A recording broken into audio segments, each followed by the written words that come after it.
Okay, different types of herbs.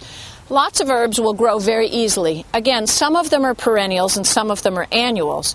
One of the major perennial types to grow are sages. This is a typical sage plant. It grows lovely grayish-green leaves and has, I'm so sorry, this is only a video, it has lovely smell when you touch it. This is a wonderful plant to grow, grows quite easily, can be a little tender in heavy winters, so you would want to mulch it.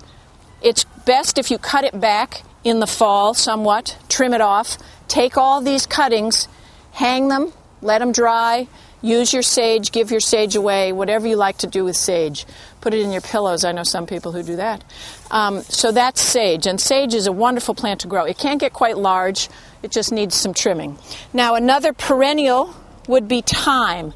Thymes grow very easily, and there are many different kinds of thyme. Thyme always has this very small, low-growing type of habit. It's a very prostrate plant, but it's a wonderful seasoning, and it grows very easily. There are lemon thymes and furry thymes and all kinds of thymes. And again, it benefits from being cut back, and you can either cut it in the fall or trim it once it's completely died back and cut it back in the winter. And again, if you cut it in the fall, you can have bouquets of thyme that you can dry. Always in nice, dry, dark places. Oregano is another very easy herb to grow. It grows very well in almost all areas of the country. And again, it can spread quite a bit, so you want to contain it. Herbs are good to grow in pots.